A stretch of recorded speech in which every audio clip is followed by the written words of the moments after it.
بسم اللہ الرحمن الرحیم. السلام علیکم. آج ہم 7ویں کلاس کی کتاب میں نظم دھنک پڑھیں گے. پہلے اس کو پڑھتے ہیں، پھر اس کے بعد اس کا خلاصہ تشریح وغیرہ کریں گے.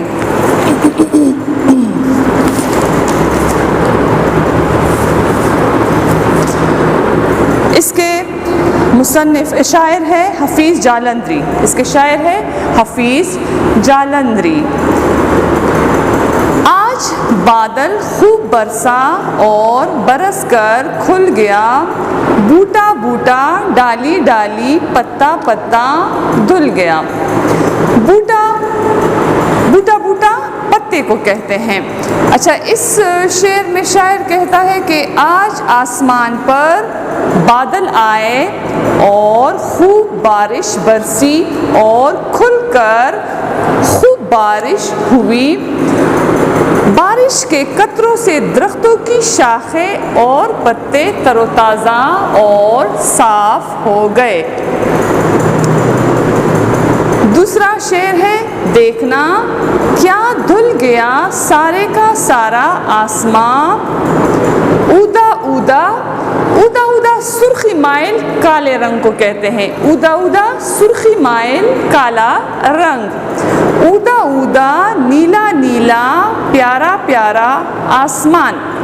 اچھا، اس شعر میں شاعر کہتے ہیں کہ بارش نے آسمان سے گرد و غبار کو صاف کیا اور آسمان کا رنگ اور بھی خوبصورت نیلا پیارا پیارا نظر آنے لگا.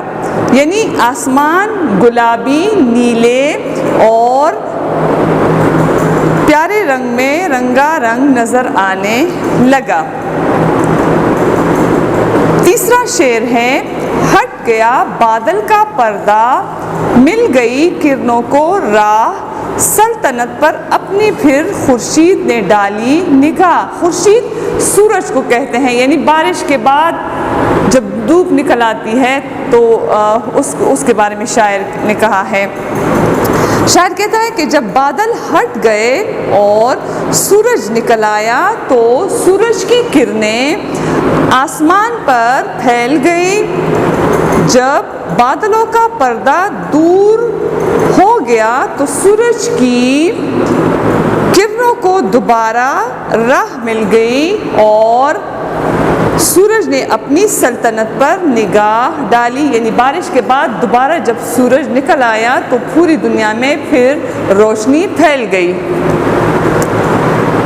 شعر نمبر 4 ہے دھوپ میں ہے گھاس پر پانی کے قطروں کی چمک، مات ہے مات شکست، مات شکست، مات ہے اس وقت موتی اور ہیرو کی دمک. اب شاعر اس شعر میں کہتا ہے کہ دھوپ اور گرمی میں گھاس پر پانی کے قطروں کی چمک موتی اور ہیرو کی چمک کو مات دیتی ہے، یعنی شکست دیتی ہے. یعنی پانی کے وہ قطرے اس طرح چمک رہے ہیں کہ ہیرو اور موتیوں کو پیچھے کر دیا، ان کو شکست دے دی، ان کی چمک ماند پڑ گئی. یعنی گھاس پر پانی کے قطروں کی چمک دمک موتیوں اور ہیرو سے بھی زیادہ ہے. اگلا شعر ہے نمبر 5 دے رہی ہے لطف کیا سرسبز پیڑوں کی قطار. پیڑ درخت کو کہتے ہیں. پیڑوں کی قطار درختوں کی لائنیں، درختوں کی قطاریں، اور ہری شاخوں پہ ہے رنگین پھولوں کی بہاریں. اچھا، شاعر اس شعر میں کہتا ہے سرسبز و شاداب درختوں کے قطار بہت لطف دے رہے ہیں. یعنی بارش سے وہ سب دھل گئے، ان کا رنگ نکھر آیا، سبز رنگ کے ہو گئے، تو وہ قطار میں لائن میں سارے درخت جو ہیں وہ بہت خوبصورت نظر آ رہے ہیں، بہت لطف دے رہے ہیں، اور ہری بھری شاخوں پر رنگین پھول کھلے نظر آتے ہیں. شعر نمبر 6 ہے پرندے پھر رہے ہیں چہچہاتے ہر طرف، یعنی پرندے بھی خوش ہو گئے ہیں اور خوشی سے ادھر ادھر اڑ رہے ہیں۔ کیا پرندے پھر رہے ہیں چہچہاتے ہر طرف راگنی برسات کی، راگنی برسات کی، برسات کے گیت، برسات کے گانے۔ راگنی گانے کو کہتے ہیں، گیت کو کہتے ہیں۔ راگنی برسات کی خوش ہو کے گاتے ہر طرف۔ اچھا، اس کی تشریح ہے کہ چہچہاتے اور گیت گاتے پرندے ہر طرف پھر رہے ہیں اور برسات کے آنے پر ہر طرف خوشی کے گیت گاتے ہیں، یعنی ان کو بھی بارش ہونے سے خوشی مل گئی ہے، خوش ہیں، ادھر ادھر اڑ رہے ہیں، چہچہا رہے ہیں۔ 7واں شعر ہے دیکھنا وہ کیا اچنبا ہے، اچنبا حیرانی، تعجب۔ دیکھنا وہ کیا اچنبا ہے، ارے وہ دیکھنا آسماں پر ان درختوں سے پرے وہ دیکھنا۔ شاعر اس شعر میں کہتا ہے کہ ان درختوں سے دور آسمان پر کیا خوبصورت نظارے ہیں، اور ارے بھائی دیکھنا حیرانگی کی بات ہے کہ آسمان نہایت خوبصورت نظر آ رہا ہے، آسمان پر رنگوں کا بہار ہے۔ جب بارش ہو جاتی ہے اور سورج نکل آتا ہے، اس وقت آسمان پر ایک 7 رنگوں کی پٹی بن جاتی ہے جو بہت خوبصورت نظارہ پیش کرتی ہے، اور اس کو دھنک کہتے ہیں۔ شعر نمبر 8 ہے یہ کیا جادو ہے یا سچ مچ ہے ایک رنگین کماں، کماں تیر کو کہتے ہیں۔ واہ واہ کیسا بھلا لگتا ہے یہ پیارا سما۔ اس شعر میں شاعر کہتا ہے کہ یہ کوئی جادو ہے یا سچ مچ ایک رنگین کماں ہے۔ شاعر بھی حیران ہے، وہ یہ کہہ رہا ہے کہ کیا جادو ہے کہ آسمان پر یہ کوئی جادو ہے یا سچ مچ ہے ایک رنگین کماں، واہ واہ کیسا بھلا لگتا ہے یہ پیارا سما۔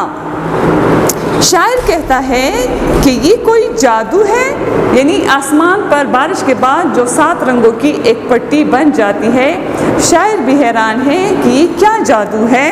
اب شاعر اس شعر میں کہتا ہے کہ یہ کوئی جادو ہے یا سچ مچ ایک رنگین کماں ہے، بہت خوب آسمان اس کی وجہ سے کتنا پیارا اور خوبصورت لگتا ہے۔ اور اگر دیکھا جائے تو ہر کوئی بارش کے بعد آسمان کی طرف دیکھتا ہے کہ یہ کیا جادو ہے، 7 رنگوں کی ایک خوبصورت پٹی جس کو دھنک کہتے ہیں نظر آتی ہے۔ اگلا شعر ہے شعر نمبر 9۔ کس مصور نے برے ہیں، مصور بنانے والا، تصویر بنانے والا، کس مصور نے برے ہیں رنگ ایسے خوشنما، اس کا ہر ایک رنگ ہے آنکھوں میں جیسے کھپ گیا، کھپ گیا پسند آ جانا، کھپ گیا پسند آ جانا۔ شاعر کہتا ہے کہ ایسا دکھائی دیتا ہے کہ کسی مصور نے اس میں خوشنما اور خوبصورت رنگ بھر دیے ہیں، اور ہر ایک رنگ آنکھوں کو خوبصورت لگتا ہے۔ اچھا، شاعر کہتا ہے کہ ایسا لگتا ہے کہ کسی نے بڑی خوبصورتی سے مصور نے خوبصورتی سے اس میں رنگ بھرے ہیں، جو اتنا خوبصورت یہ کمان بن گیا ہے۔ شعر نمبر 10۔ ایک جگہ کیسے اکٹھے کر دیے ہیں سارے رنگ، شوق ہے ساتوں کے ساتوں ایک نہیں ہے مات رنگ۔ اس کی تشریح شاعر نے کچھ اس طرح کی ہے۔ شاعر کہتا ہے کہ دھنک میں 7 رنگ ایک جگہ اکٹھے نظر آ رہے ہیں، اور ساتوں کے ساتوں رنگ شوخ اور رنگین ہے، اور ایک رنگ بھی پھیکا نہیں ہے۔ اچھا، شاعر کہتا ہے کہ خوبصورتی سے یہ کمان بنی ہوئی ہے اور اس میں سارے رنگ جو ہے وہ تیز اور شوخ کلر کے ہیں، یعنی کوئی ہلکا رنگ اس میں نہیں ہے، سارے اس میں تیز تیز رنگ نظر آتے ہیں۔ شعر نمبر 11 ہے یہ قدرت کا نظارہ اور کیا کہیے اسے، بس یہی جی چاہتا ہے دیکھتے رہیے اسے۔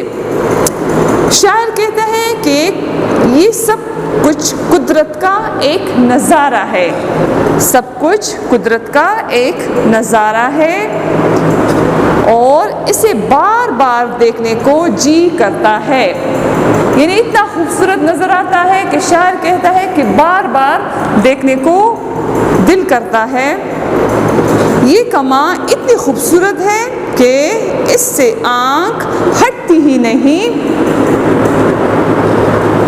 شعر نمبر 12 کی طرف آتے ہیں۔ ننھے ننھے جماتے پانی کے کچھ قطرے وہاں، ان میں ڈالا عکس، عکس تصویر، عکس فارسی کا لفظ ہے اور اس فارسی میں تصویر کو کہتے ہیں عکس۔ ان پہ ڈالا عکس سورج نے بنا دی یہ کماں۔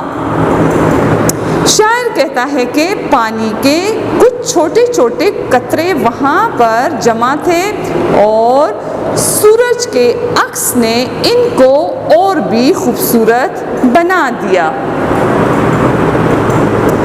شعر نمبر 13 دیکھو دیکھو اب مٹی جاتی ہے وہ پیاری دنک، یعنی پہلے تیز ہوتی ہے، نظر آتی ہے، پھر آہستہ آہستہ وقت کے ساتھ ساتھ وہ ہلکی ہوتی جاتی ہے اور آخر میں ختم ہو جاتی ہے۔ اب شاعر اس شعر میں کہتے ہیں کہ دیکھو دیکھو اب مٹی جاتی ہے وہ پیاری دھنک، دیکھتے ہی دیکھتے گم ہو گئی ساری دھنک اور پھر تھوڑی دیر بعد وہ بالکل غائب ہو جاتی ہے۔ اب شاعر کہتا ہے کہ جب سورج نکلنے کے بعد یہ 7 رنگ آسمان پر اکٹھے نظر آئے تو کچھ دیر بعد یہ دھنک دیکھتے ہی دیکھتے غائب ہو جاتی ہے، ختم ہو جاتی ہے۔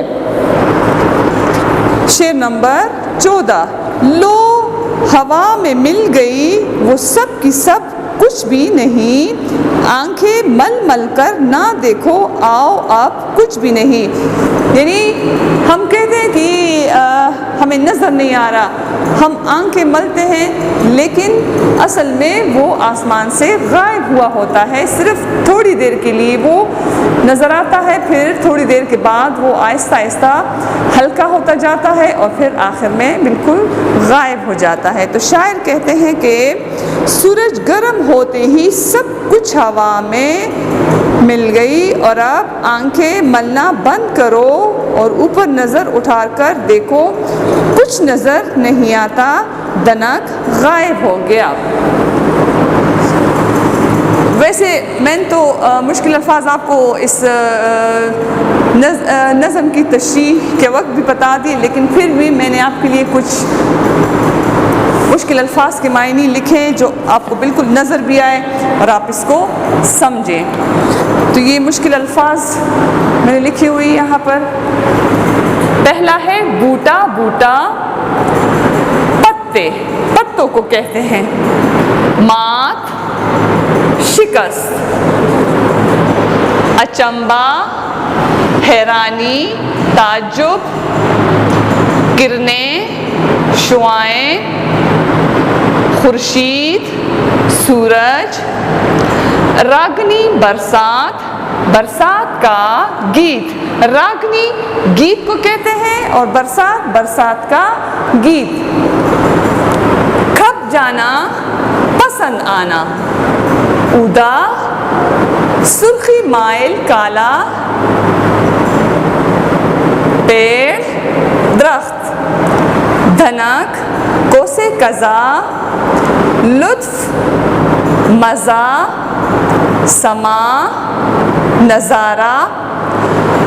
اب میں نے اس نظم کا خلاصہ مختصر طور پر آپ کے لیے یہاں لکھا ہے، وہ بھی دیکھ لیتے ہیں تاکہ آپ کو صحیح اس کی سمجھ آ جائے۔ خلاصہ ہے نظم کا خلاصہ، بادل برسنے کے بعد پھول پتے سب دھل گئے ہیں، آسمان بالکل صاف ہے، بادل ہٹ چکے ہیں اور سورج نکل آیا ہے۔ سورج کی روشنی میں گھاس پر موجود پانی کے قطرے موتیوں اور ہیروں سے بھی زیادہ خوبصورت لگتے ہیں۔ آسمان پر کمان کی صورت میں ایک رنگین پٹی نمودار ہوتی ہے، اس پٹی میں 7 رنگ ہوتے ہیں، یہ دھنک کہلاتا ہے۔ دھنک بہت خوبصورت نظارہ پیش کرتا ہے، سورج کی روشنی جب پانی کے قطروں پر پڑتی ہے تو دھنک بن جاتا ہے اور پھر اچانک غائب بھی ہو جاتا ہے۔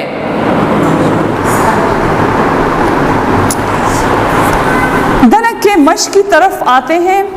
مشق میں سوالات جوابات۔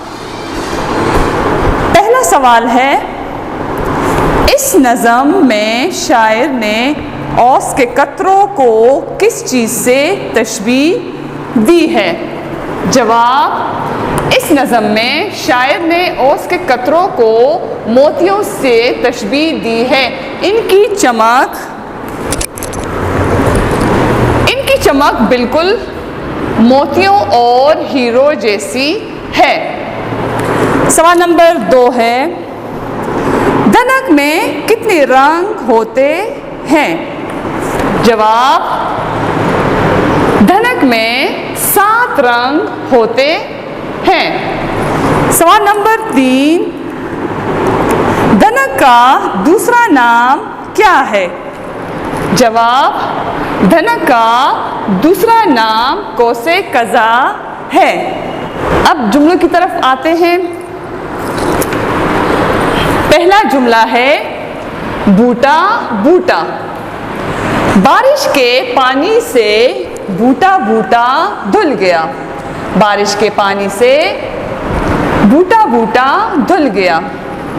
پتا پتا، بارش کے پانی سے پتا پتا گرد و غبار سے صاف ہو گیا۔ نیلا نیلا، نیلا نیلا آسمان رات کو ستاروں سے جگمگا اٹھتا ہے۔ پیارا پیارا، رات کو نیلا آسمان بہت پیارا پیارا لگتا ہے۔ ڈالی ڈالی، ڈالی ڈالی سے اللہ کی کاریگری ظاہر ہوتی ہے۔ اودا اودا، آسمان کا اودا اودا رنگ آنکھوں کو بھلا لگتا ہے۔ اب کتاب میں گرامر کا ایک سوال ہے، اس کی طرف آتے ہیں۔ مترادف لکھیں۔ بادل، اس کا مترادف ہوگا ابر، بادل ابر۔ دوسرا ہے ہری، ہری سبز کو کہتے ہیں۔ ہری ہم کہتے ہیں نا پودے ہرے ہرے ہو گئے، مطلب سرسبز ہو گئے، سبز رنگ کو کہتے ہیں۔ خورشید سورج، خورشید سورج جو آج کل آگ برسا رہا ہے اور ہمیں ایسا لگتا ہے کہ بس لیلا نظر آتا ہے اور مجنون نظر آتی ہے، اتنی گرمی ہے۔ فلک آسمان، فلک آسمان۔ دھنک قوس قزح، دھنک قوس قزح پیڑ شجر، پیڑ شجر۔ اب اگلا سوال ہے، اس کی طرف آتے ہیں۔ سوال نمبر 5 ہے، مندرجہ ذیل الفاظ کے ساتھ 3 الفاظ ایسے لکھے جو ان کے متلازم ہو۔ متلازم لازم اور ملزوم. جیسے ہم کہیں گے اسکول تو اسکول کے ساتھ کلاس روم، جماعت کا کمرہ، وائٹ بورڈ، مارکر، چاک، یہ لازم اور ملزوم ہے. اگر ہم کہیں گے ہسپتال تو ہسپتال کے ساتھ لازم اور ملزوم ہے ڈاکٹر، نرس، مریض،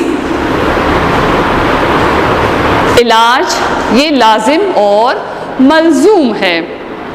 اگر ہم کہیں گے روزہ تو روزہ پیاس، پانی، گرمی، یہ چیزیں لازم اور ملزوم ہے. اب کتاب والوں نے سوال پوچھا ہے کہ مندرجہ ذیل الفاظ کے ساتھ 3 الفاظ ایسے لکھے جو ان کے متلازم ہو. برسات، سردی، آسمان، عید، گاؤں. اب پہلا ہے برسات تو برسات کے ساتھ بادل، کیچڑ، پانی، یہ لازم اور ملزوم ہے. نمبر 2 ہے سردی. اب جب سردی آتی ہے تو سردی میں گرم کپڑے ضرور پہننے پڑتے ہیں. چھوٹے دن، آپ کو پتہ ہے سردیوں میں دن چھوٹے ہوتے ہیں اور گرمیوں میں دن بڑے ہوتے ہیں. گرمیوں میں راتیں چھوٹی ہوتی ہیں اور سردیوں میں راتیں بڑی ہوتی ہیں. آسمان، آسمان کے بارے میں جب آپ کہیں گے تو آپ کے ذہن میں یقیناً آئے گا نیلا رنگ، چاند اور تارے، چاند اور تارے اور بادل. بادل. اگلا ہے عید.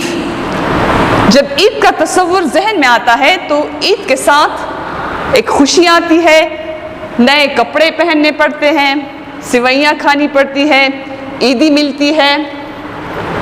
گاؤں.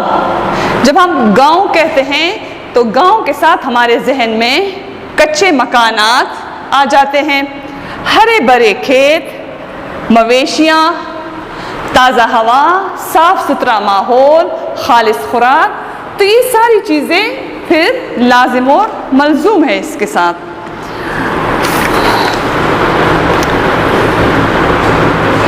یہ لازم اور ملزوم والا سوال اس مشق کا آخری سوال تھا.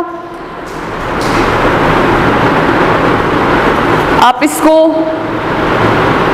پڑھیں، سیکھیں اور یاد کریں. شکریہ.